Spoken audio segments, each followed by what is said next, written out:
The orphan bride who melted a general's frozen heart. Hello, everyone. Before we begin today's story, I have a small favor to ask. Please hit subscribe and turn on the notification bell so you never miss our channel's new videos. It is quick, free, and the best way to support us in bringing you more dramatic stories. Your support means the world to us. Where are you watching from? Drop your city or country in the comments below. Thank you very much. Now, let us return to our main character. She was 21 years old and had no family left. Her name was Amelia Clark, a quiet, kind-hearted orphan who grew up believing that love was something sacred, something earned by kindness. But that belief was about to be tested in the harshest way possible. One morning, Amelia was summoned to the governor's mansion, where her guardian informed her that she was to be married. Not to a man of her choice, not even to someone she had met. Her groom was General Adrian Voss, the youngest and most feared commander in the nation's army. He was known not for his victories, but for his lack of mercy. They called him the man without a heart. Amelia's first reaction was disbelief. Marriage? To a man she had never spoken to? But in that world, an orphan had no voice. Her signature on the marriage decree was just a formality, another command, signed by powerful men who traded lives like currency. The wedding took place 3 days later, in a cathedral filled with officials and silence.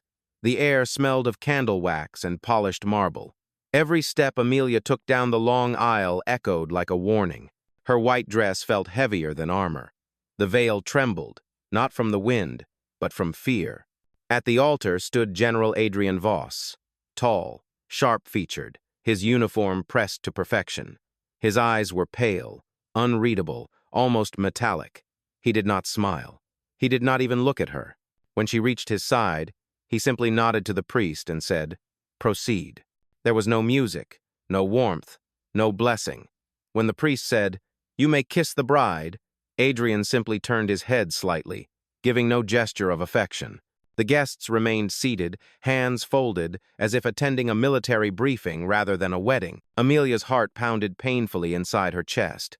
She whispered her vows with a trembling voice that no one seemed to hear. When the ceremony ended, there was no celebration. The general walked out first, his boots striking the marble floor like the rhythm of a drum. He did not offer his hand. He did not wait for her.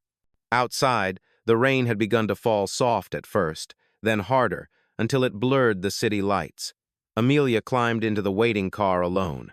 Through the window, she watched her new husband disappear into another vehicle ahead of her. The engine roared, and the sound of it drowned her last fragments of hope. When she arrived at his mansion that night, the driver opened the door, but no one greeted her. The building loomed like a fortress, gray walls, black gates, no flowers, no laughter. Inside, the silence was so deep it almost had a sound of its own. On a small table near the entrance lay an envelope with her name written in sharp, cold handwriting, Mrs. Amelia Voss. Inside was a single page of typed rules. Asterisk.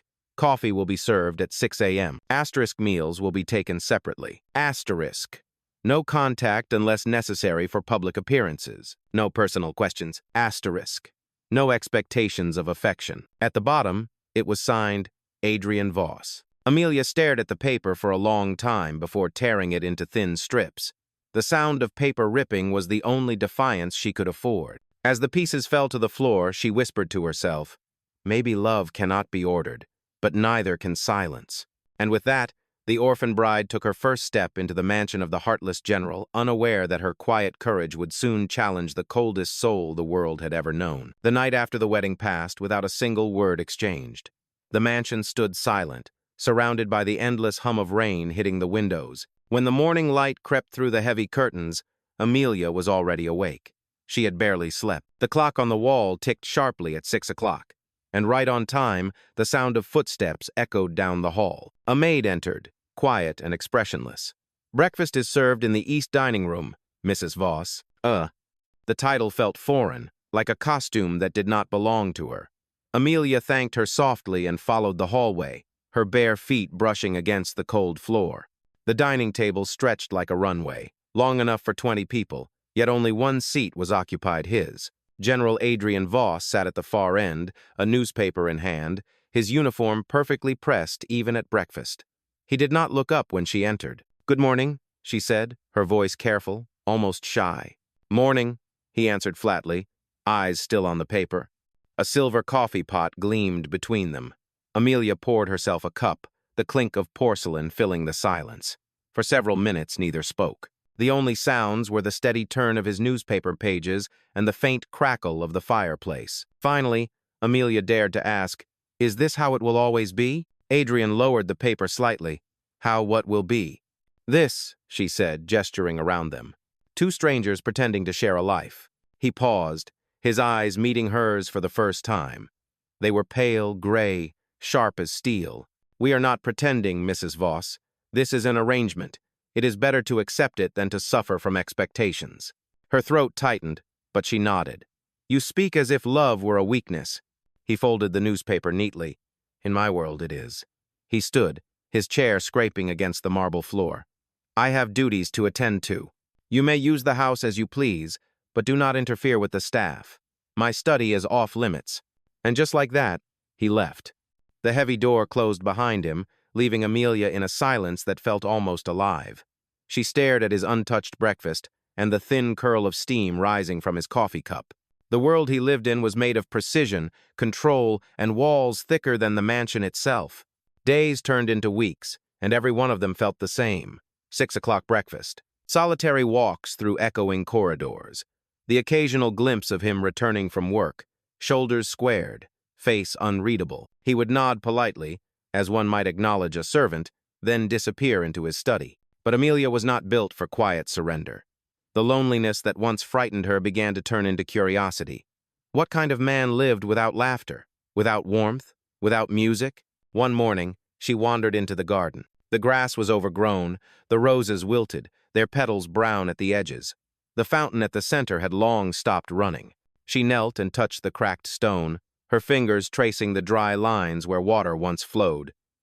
"Everything here is asleep," she whispered. "Maybe it just needs someone to wake it up."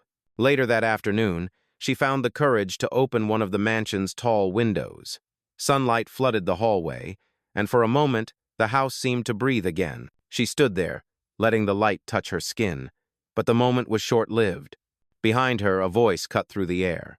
"Windows, stay closed." She turned. Adrian stood at the top of the staircase, his uniform dark against the pale walls. "Why?" she asked quietly. "Because that is how it works here," he replied, his tone final. Amelia took a step forward. "And what if I want something different?"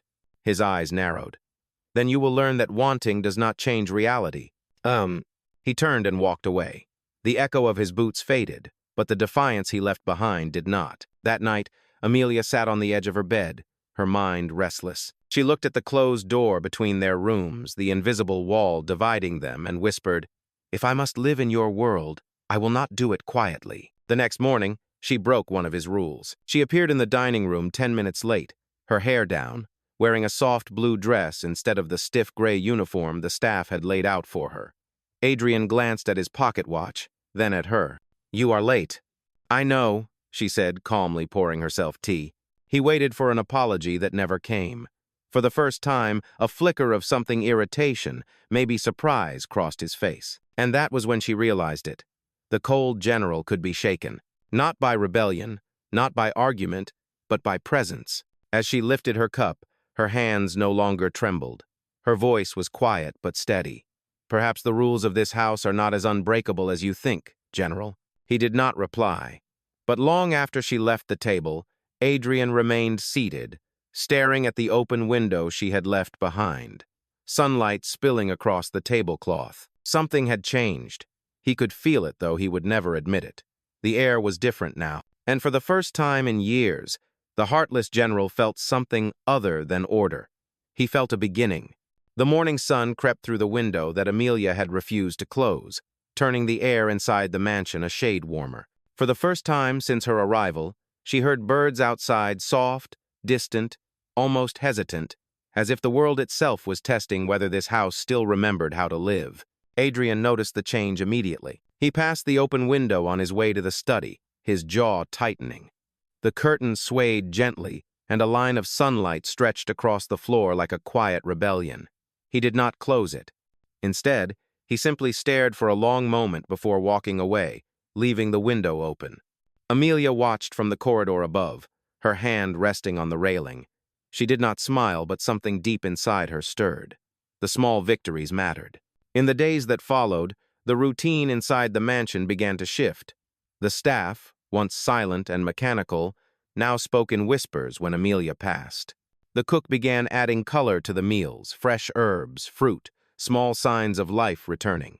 Amelia did not give orders. She simply existed differently, and somehow that changed everything around her. One afternoon, she decided to explore the one place that remained forbidden Adrian's study. The double doors were closed, but not locked. She hesitated for a moment, listening. Silence. Then, with a steady breath, she turned the handle. The room smelled of ink and cedar wood. Maps covered the walls, each marked with red lines and pins that told stories of battles won and lives lost. Bookshelves filled with military history towered to the ceiling. On the desk, everything was arranged with military precision, except for one item that felt out of place, a framed photograph. Amelia stepped closer. The picture showed two young men in uniform, smiling beside an old aircraft. One of them was Adrian, much younger, his eyes alive in a way she had never seen. The other man looked similar enough to be his brother. On the back of the frame, written in faded ink, were the words, "To Adrian, for both of us, make it home." She traced the letters gently. For a brief moment, she could almost feel the loneliness hidden behind his discipline. The general without a heart had once been a man with one. A sudden sound behind her made her turn. Adrian stood in the doorway, his face unreadable, but his eyes were darker than usual. "What are you doing here?" His voice was low but firm. She straightened her posture, meeting his gaze. "Trying to understand who I married. I told you this room is off limits. And I told you I will not live in silence." The air between them tightened. He stepped forward, the leather of his boots creaking on the floor. "You do not understand the consequences of crossing lines, Mrs. Voss. Then explain them to me," she said softly, refusing to look away. For a second, something flickered in his eyes, anger, maybe pain, but he said nothing. Instead, he turned his face away, his voice controlled but trembling at the edges. "You have no idea what it means to lose everything you love. I will not discuss it further." He left, and the door slammed hard enough to rattle the window panes. The photograph slipped slightly from its frame, landing face down on the desk. Amelia stared at it for a moment, her heartbeat echoing in her ears. She placed the picture upright again, gently, and whispered, "Then maybe you are not the only one who knows loss." That night, the mansion felt heavier than usual. Rain began to fall, soft at first, then harder, a rhythmic drumming on the roof. Amelia sat by her window, watching the storm. In the garden below, the roses bent under the weight of the water. She remembered his words, "You have no idea what it means to lose everything you love." He was wrong. She knew exactly what it meant. She decided to do something she had not done in years. She wrote a letter, not to him, not to anyone in particular, but to herself. Her words flowed like rainwater, grief, anger, hope, all mixed together. She folded the page and placed it inside the drawer beside her bed. The next morning, she found a new rule pinned to her door. The typewritten words read, "No entering restricted rooms without permission." Below it, in his sharp signature, Adrian Voss. Amelia smiled faintly. "So you are afraid after all," she murmured. She took the paper down, tore it in half, and tossed it into the fireplace. The ashes curled like small gray feathers. Later that day, she went to the garden again. She wore no gloves this time, letting the dirt stain her hands as she cleared the dead leaves around the old rose bushes. The gardener stared in confusion. "Madam, the general does not allow—" "Then let him come and stop me," she said gently. By the time the sun began to set, the air smelled of wet soil and new beginnings. Amelia's dress was streaked with dirt, her hair loose, her cheeks flushed from the effort. She stood, wiping her hands on her skirt, and for the first time since the wedding, she felt alive. From the window above, Adrian watched. He did not speak. He only stood there, one hand resting on the curtain. Her defiance, her quiet persistence, it unsettled him more than any battlefield ever had. That night, when he passed through the hallway, he noticed something unusual. The window she had opened was still letting in the soft scent of rain and roses. For a long moment, he stopped beside it. His hand hovered over the frame. He could close it and return to his familiar silence. but he did not. He let it stay open. The next week arrived with the stillness of early autumn. The leaves around the mansion began to turn shades of amber and gold, drifting across the courtyard like forgotten memories. Amelia woke earlier than usual that morning, restless from a dream she could not remember. She stepped outside barefoot, her dress brushing the dew-covered grass. The air smelled of rain and roses. For the first time, she felt that the house was breathing with her. She had spent the last few days working in the garden, clearing away dead branches and planting new bulbs. Every cut she made, every seed she buried, felt like an act of quiet rebellion. The roses had begun to rise again, their green shoots curling toward the sunlight. She was beginning to believe that even lifeless soil could bloom again if someone cared enough to touch it. Inside the mansion, Adrian noticed.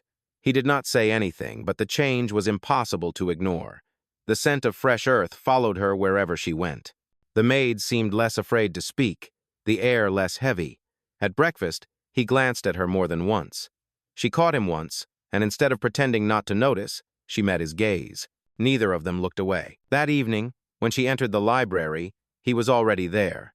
He stood by the window, his posture rigid, his hands behind his back. The firelight reflected off his uniform, turning the silver of his medals into soft gold. "You have been spending a great deal of time in the garden," he said without turning around.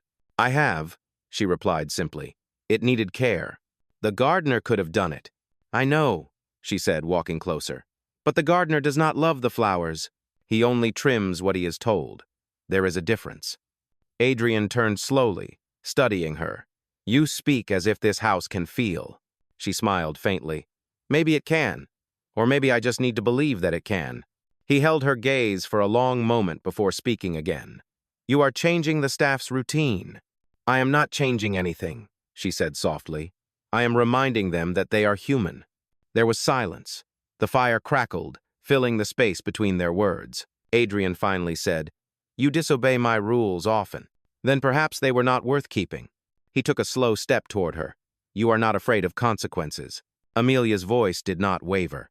"I have already lived through the worst consequence being invisible." For the first time, his expression faltered. The soldier inside him seemed unsure of what to do with that kind of honesty. He looked away, his jaw tight. "You should not speak to me like this." Then stop giving me reasons to," she said, and walked out before he could answer. That night, he did not sleep. He sat at his desk, staring at the same photograph of his brother. The storm outside had passed, leaving only the steady hum of wind through the trees. Her words echoed in his head, being invisible. He thought about the garden, about the open window, about the faint warmth that had started to fill the empty spaces of his house. The next morning, Amelia went to the city to buy more seeds. When she returned, a letter waited on her desk. It was written in his clean, disciplined handwriting. "You may continue your work in the garden. The fountain has been restored. Consider it yours." There was no signature, but she did not need one. Amelia folded the letter carefully, pressing it to her chest for a brief moment before setting it aside. When she walked outside, the sound of water reached her ears. The fountain that had been silent since her arrival now flowed again. She stood before it, unable to stop the smile that formed on her lips. Later that week, Adrian returned earlier than usual from his duties. He found her in the garden, her hands covered in soil, her hair undone. She was humming softly, unaware of his presence. The song had no words, only a tune that carried peace. For a man who had spent his life surrounded by commands and gunfire, that simple sound was disarming. "Mrs. Voss," he said, his tone quieter than usual. She looked up, shading her eyes from the Sunday. "General, I did not know you could sing." "It is something I used to do as a child," she said, smiling gently. "When the world felt too large, music made it smaller." He nodded, as if trying to understand something he never learned. "The staff says you have brought life back to this place." Amelia glanced around. "No, life was always here. It just needed permission." For the first time, he almost smiled. Almost. He stepped closer, then stopped, as if catching himself in forbidden territory. "Dinner will be served at 7, he said, his voice regaining its formality. "I expect your presence." Amelia blinked. It was not a command, it sounded almost like an invitation. When evening came, she entered the dining room to find that the long table had been shortened. Only 2 places were set. Candles burned low between them. and soft music played from an old gramophone in the corner. Adrian stood as she entered. "Sit, please." She hesitated, then took her seat. The meal was quiet, but the silence was no longer heavy. He poured her wine himself. Their eyes met across the small space that had once been an ocean. After a long pause, he said, "You were right about the garden." She tilted her head slightly. "About what part?" "That it only needed someone to care." The fire flickered in the distance, reflecting in his eyes. "Then perhaps there is still hope for this house," she said softly. He nodded once. "Perhaps." They finished dinner in silence, yet it was a silence filled with something new, not command, not fear, but possibility. When Amelia returned to her room that night, she found the window still open, the air cool and fragrant. She whispered into the quiet, "Maybe hearts are like houses. They just need permission to open." And somewhere down the hallway, behind a closed door, Adrian Voss heard those words, and for the first time, he did not feel alone. A few days later, the first frost of the season touched the roses in Amelia's garden. She wrapped her scarf tighter and stood beneath the gray sky, watching her breath curl into mist. The fountain still ran, its surface shimmering with thin layers of ice. The garden had become her refuge, and she tended it as if caring for her own soul. Inside the mansion, something had changed. Adrian's footsteps no longer echoed like before. He moved with a quietness that felt almost uncertain. The staff whispered that the general smiled once when he thought no one was watching. The rumor sounded impossible, yet Amelia had begun to sense the same shift herself. That afternoon, the sound of engines filled the courtyard. 2 black cars rolled through the iron gates, stopping near the steps. Adrian appeared in his formal uniform, medals shining against his chest. He looked sharper than usual, his expression unreadable. "I will be gone for several days," he said as she met him by the door. "Military conference in the capital." Amelia nodded. "Be careful." He hesitated before replying, "Always." As the cars disappeared down the long road, the silence of the house returned. Amelia spent her evenings in the library, reading by the fire. She tried to tell herself that his absence did not matter, but the truth lingered in every heartbeat. The mansion felt colder without him. She missed the faint sound of his boots, the quiet command in his voice, even the way he avoided her eyes when he felt something he could not explain. On the 3rd night, a storm rolled in. The sky broke open with thunder, and the rain came down in sheets. The power flickered, then went out completely, plunging the house into darkness. Amelia lit a candle and made her way to the window. The wind howled through the open corridors, bending the trees in the garden. She turned when she heard a sharp crash somewhere downstairs. Her candle trembled in her hand. She walked carefully toward the sound, her heart beating faster. The noise came again, from the entrance hall. When she reached it, the heavy front doors had swung open, rain and wind pouring inside. "Hello?" she called, but no one answered. She stepped closer to close the doors, but the gust was too strong. Water soaked her dress, and the candle went out. She struggled against the wind, finally forcing the doors shut and sliding the bolt into place. Her hair clung to her face, her hands shaking. That was when she saw him. A dark figure stood at the bottom of the staircase. Adrian, drenched from head to toe, his uniform clinging to him. His eyes were sharp, but his voice was raw. "You should not be here alone." "Adrian," she breathed. "You said you would be gone for a week." "I came back early," he said, his chest rising and falling heavily. "There was an attack near the capital. The convoy was ambushed on the road." Her eyes widened. "Are you hurt?" He shook his head slightly. "No, but some were not as fortunate." He paused, his expression tightening. "I realized something while I was away. Orders can be replaced. Titles can vanish. But there are things that cannot be rebuilt, once lost." He took a step toward her, the sound of rain dripping from his coat to the marble floor. "When I heard the first explosion behind me, I thought about this house and you." She felt the weight of his words settle between them. The storm outside seemed to quiet, as if listening. "I do not understand," she whispered. He hesitated, his jaw tense. "Neither do I. But I know that silence has begun to feel unbearable." For a moment, neither spoke. Then Amelia moved closer, her eyes searching his face. "You cannot command a heart, General. You can only choose to open it." He let out a breath that sounded almost like surrender. "And what if I do not know how?" "Then let someone teach you," she said softly. The distance between them closed. The storm howled again, rattling the windows, but neither of them moved. He reached out, fingers trembling slightly, and brushed a wet strand of hair from her face. It was the first time he had ever touched her without obligation. When he finally spoke, his voice was barely above a whisper. "You have turned this house into something I no longer recognize. Then perhaps it is becoming what it was meant to be," she replied. Lightning flashed, illuminating the hall in white light. In that brief moment, he looked at her the way a drowning man might look at air. Then he stepped back, as if afraid of what might happen next. "Go upstairs," he said quietly. "You will catch cold." Amelia wanted to argue, but the tremor in his voice stopped her. She nodded slowly and turned toward the staircase. Before she reached the top, she heard him call her name. "Amelia." She looked back. He stood at the bottom of the stairs, water still dripping from his coat, his expression unreadable. "Thank you for keeping the windows open." She did not answer, but her eyes softened. Then she disappeared down the hallway. That night, as the rain eased into a steady whisper, Adrian remained by the door, staring at the faint glow of the candle she had left behind. For the first time in years, he felt warmth not from the fire but from the simple knowledge that someone had waited for him to come home. The next morning dawned soft and pale, as if the storm had taken all the noise with it. The world outside the mansion was quiet, wrapped in a silver fog that blurred the trees and softened the edges of the garden. Amelia woke early, her body heavy from the restless night. She could still hear the echo of Adrian's voice in her head, low, restrained, but undeniably human. When she came downstairs, the fire in the main hall was already lit. The faint smell of fresh coffee drifted through the air.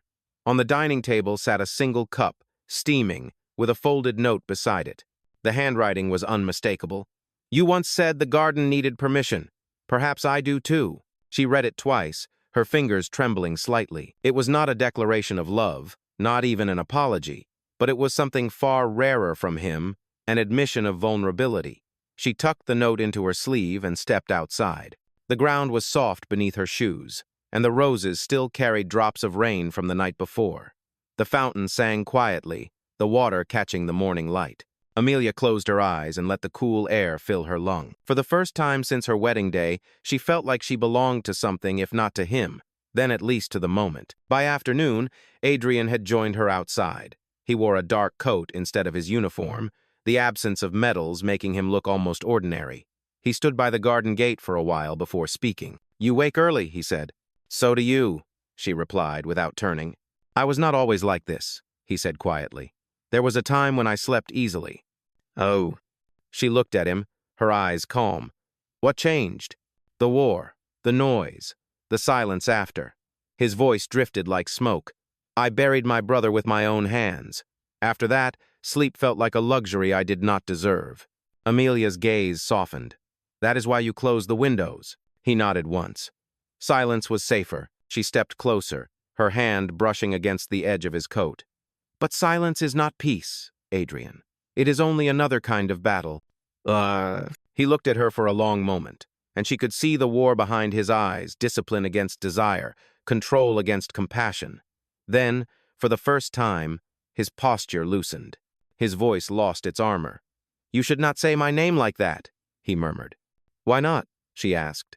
"Because it makes me forget who I am supposed to be." Amelia smiled faintly. "Then maybe that is exactly what you need."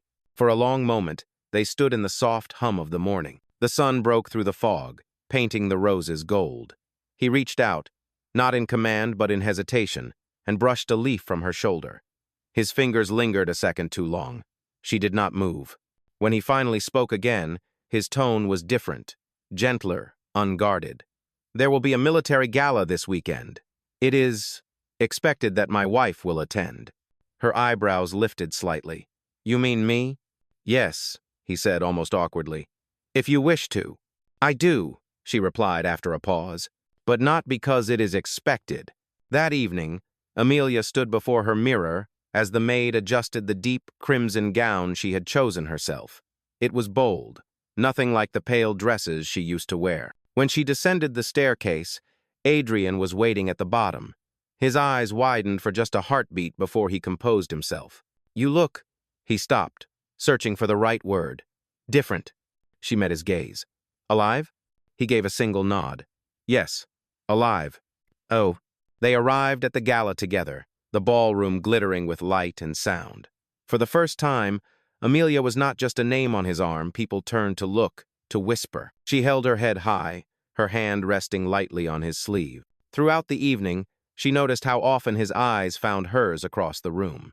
During the dance, when he finally took her hand, the music slowed, and the air around them changed. The crowd faded into a blur of movement and color. "You are smiling," she said softly as they turned. "Do not tell anyone," he replied, his voice almost playful. "I think they already know," she whispered back. When the music ended, he led her to the balcony overlooking the city. The cold air brushed her skin, and she drew in a slow breath. Adrian looked at her, his expression unreadable in the moonlight. "I used to think peace was silence," he said. "Now I think it might sound like this." Amelia tilted her head. "What does it sound like?" He hesitated, then answered quietly, "Like you breathing beside me." For a long moment, neither of them moved.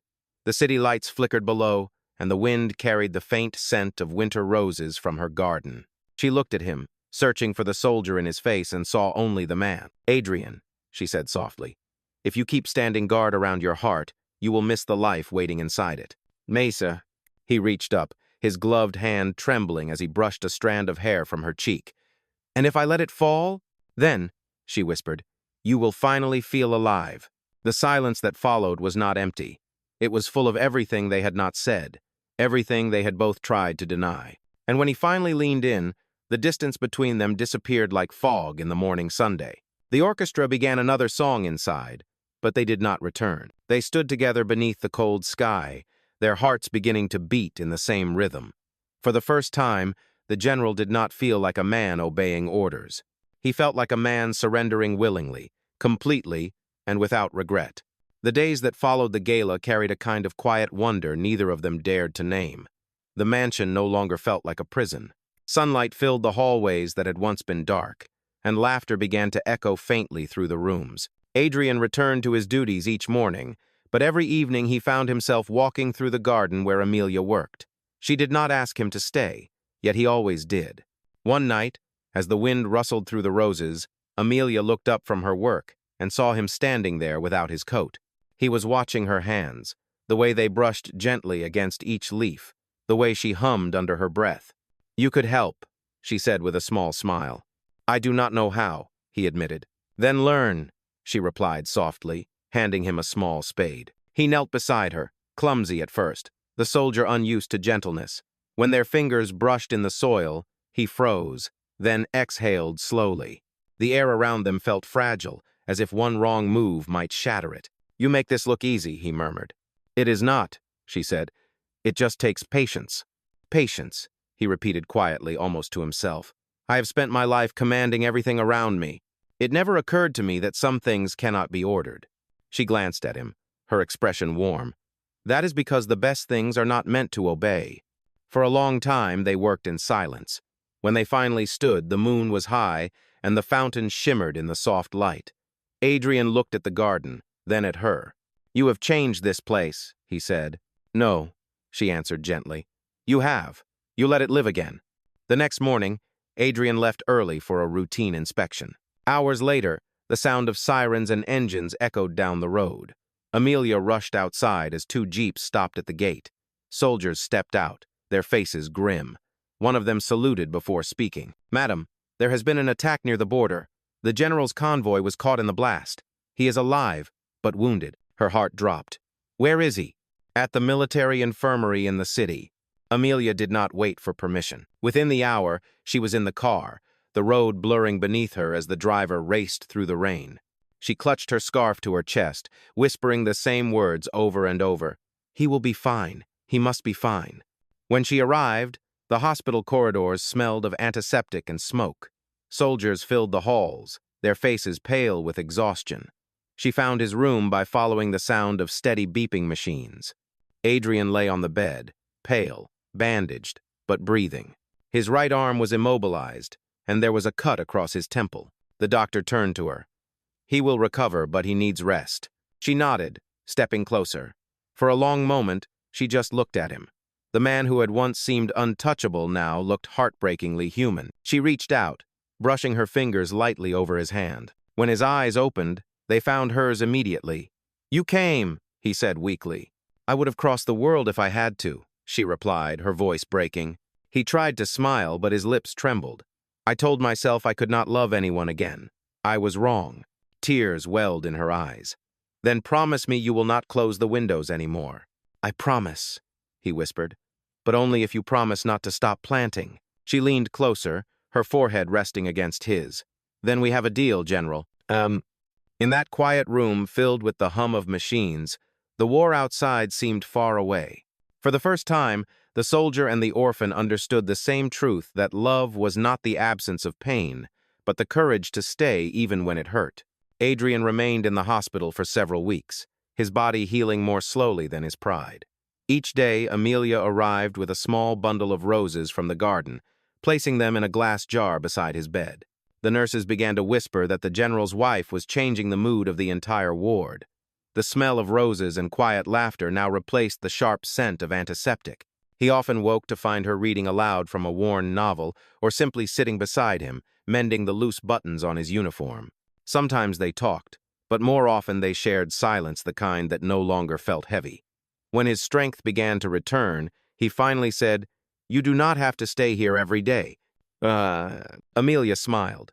"I know, but I want to." He looked at her, his eyes softer than she had ever seen them. "You should not waste your kindness on a man like me." She shook her head gently. "It is not wasted if it grows somewhere." Outside, the winter had deepened. Snow dusted the city rooftops, and the streets shimmered in silver light. On the morning Adrian was discharged, the first snow of the year began to fall. Amelia wrapped his scarf around his neck herself, her fingers lingering against his collar. "Home feels different now," she said quietly as the car pulled away from the hospital.